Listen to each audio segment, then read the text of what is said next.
Hello दोस्तों। पता है, कल आपका इंडस्ट्रियल रिलेशंस का एग्जाम है और थोड़ी टेंशन जरूर हो रही होगी, लेकिन फिक्र मत कीजिए। चलिए, अगले कुछ ही मिनट्स में हम यूनिट 1 को एकदम आसान तरीके से रिवाइज करेंगे।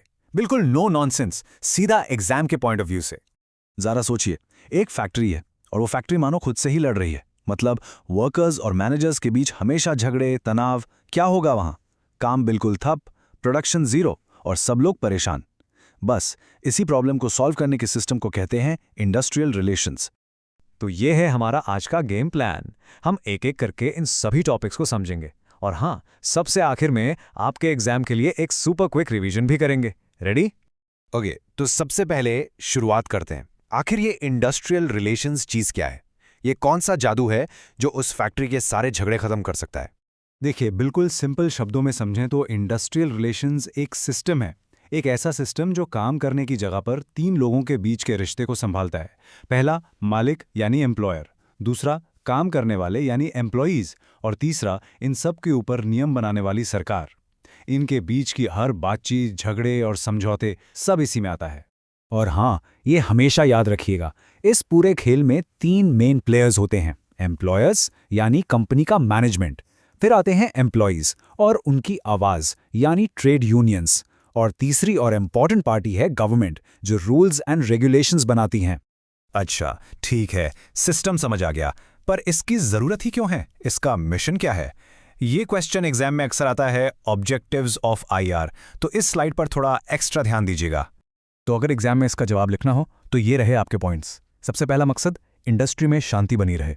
दूसरा, जब शांति होगी तो काम भी अच्छा होगा, यानी प्रोडक्टिविटी बढ़ेगी।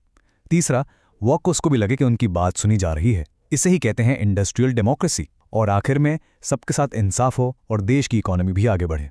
सिंपल। अब आती है सबसे इंटरेस्टिंग बात।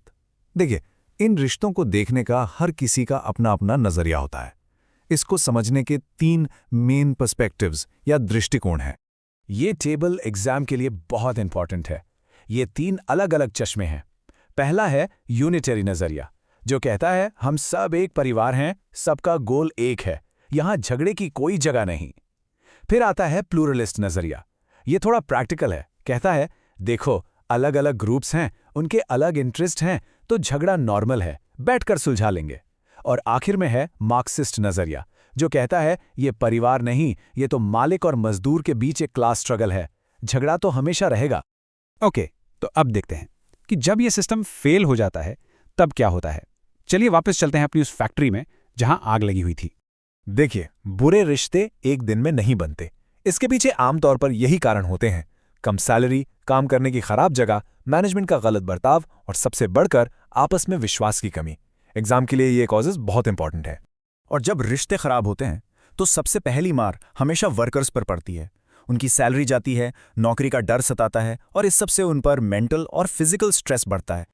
इसके ठीक बाद इसका सीधा नुकसान कंपनी को होता है। प्रोडक्शन रुक जाता है, पैसे का भारी लॉस होता है, मार्केट में कंपनी का नाम खराब होता है और अच्छे लोग नौकरी छोड़कर चले जाते हैं। और आखिर में इसका असर किसी एक कंपनी तक नहीं रहता, बल्कि पूरे देश पर पड़ता है। देश का जीडीपी गिरता है, महंगाई बढ़ सकती है, नए इन्वेस्टर्स आने से डरते हैं और समाज में भी अशांति का माहौल बन सकता है।